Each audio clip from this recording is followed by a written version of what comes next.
Today we're going to simulate somewhat of an emergency and practice some fire starting skills. We're building a fire here. It's got a good clear spot here. Don't have to worry about anything else catching. And then got a bowl of water here. I'm gonna dip my fire starter in. One thing I'm not doing today is getting wet myself, but this is something that growing up, I've actually fallen through the ice several times while out trapping and things like that. And just getting out early season or just going to a spot that's got thin ice. So something that you got to be careful of is hypothermia in Alaska. Something that my dad had me do before I went on a trip with him out into the villages to preach. I had to be able to build a knee-high fire in the snow in under 5 minutes with a flint and steel. Today I'm going to be using that. I also got the fire starters that I made. You can check those out in the video here that I've got linked. Basically just a piece of cotton ball and some Vaseline, and demonstrate how that's waterproof. I'm gonna dip all that stuff in the water and just demonstrate that for you guys. Let's get started. My wife's gonna keep a timer for me and keep me honest on it. I haven't tried this under a timer and would have been since he lives in Alabama. That would have been 2010. It's been a while. So we're gonna simulate going in the water with all my gear. These are the exact cotton balls that I made last in that video I mentioned earlier. Got my knife, throw that in the water, ferro rod, throw that in the water. And I'm gonna throw my cotton balls in there and allow them to soak. Whenever I go out in the wintertime, I've always got my hatchet, fire starter, a whole bunch of different things, but here's one of the cotton balls and we'll throw that in the water. I'm gonna go get my firewood here once Jordan starts the timer. I'm not gonna belabor getting everything. Jordan's gonna start the timer. I'm gonna switch over to the GoPro and go grab some firewood. Go.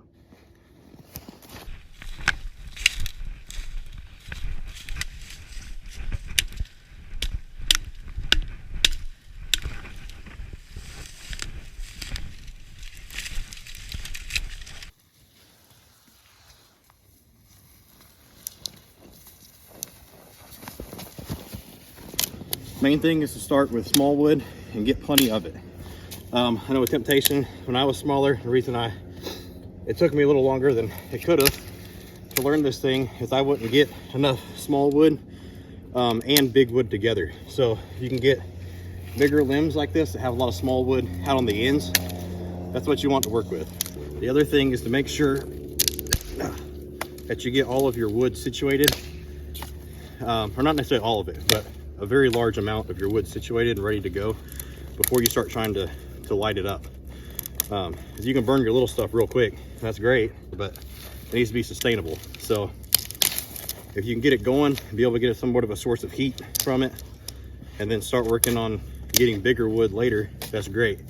But make sure you get more than enough wood on your first trip out. Otherwise, whenever you're going back and forth to where you're getting your fuel and then back to the fire, you're gonna be wasting a lot of time. So just some things to consider. We've got a fair amount of fuel here. We're gonna go ahead and get this started. And while it's catching up, we will be working on some more of this stuff I brought in. I'm gonna clear out a spot here in the dirt. Okay, so there's my tinder. Don't need that right now. Okay, now the cold part. Get the cotton ball out, shake it off, and we're gonna just fluff it up right here. Timer. Wait.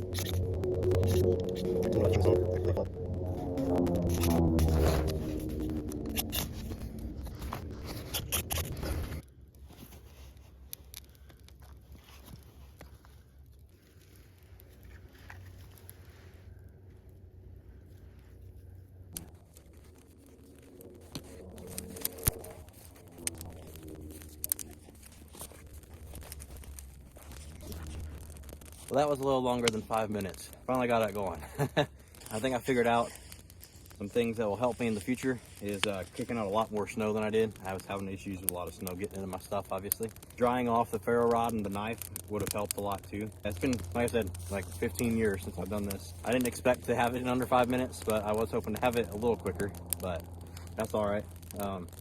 We got it going, and didn't use a lighter, didn't use a torch, just basic stuff, you know. Well, we got one fire going, but it took too long, so I'm gonna try it again while I got everything out here. Jordan's gonna start the timer, and here we go.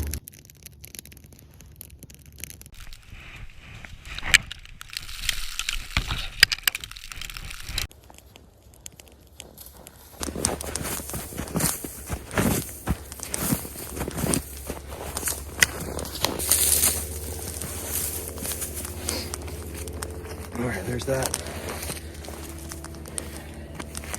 I keep my hands dry. That was something else I was struggling with my tinder, because it was getting all wet. This, shake it out real good and just kind of pat dry it on my leg here.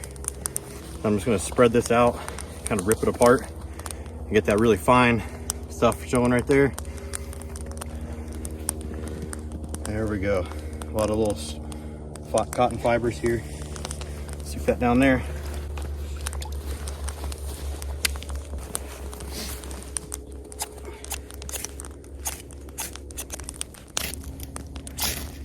There it is.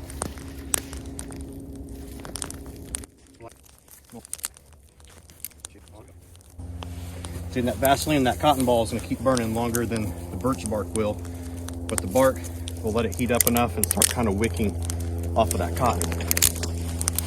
I don't think I'm going to have it this time either, but this is way faster than the last time.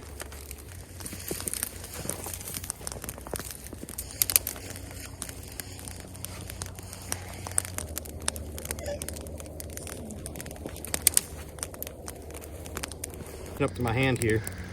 Ouch. What's the time on that? But we're at 7.5 minutes, and this is the fire now. Right about 6 minutes, 50 seconds, somewhere in there. It was at knee high, where I could definitely honestly say it was knee high. This is obviously sustainable. By the time I go back and get more firewood, I can keep building this up, and we'll be able to survive with that. Took me a couple tries. Like I said, it's been 15 years since I've done this. I'm a little out of practice, but it's a good thing to get out and practice. It was just a cotton ball, like I said, a ferro rod, and a knife. I didn't even really need the hatchet. For this fire, I didn't even really use it. I knocked a couple limbs off, but then it was like, well, that's a little slower than I needed, because I needed mostly small stuff to begin with. So I could have got the fire going good, then got the hatchet and gone to get bigger wood. But I mean, 7 minutes is still pretty quick. I would like to be under that 5-minute mark, but I'm just not there right now. So I won't waste your time with another fire, but this is a little better than the last one for sure. So hopefully that gives you all something to think about, and maybe something to try out on your own. Get out there and build a fire and do it safely. Well, if you enjoyed that, be sure to hit that like button and subscribe to follow along for our next adventure. And while you're at it, check out the other videos we have on our channel and explore Alaska with us. Thanks for watching, and we hope you have a blessed day.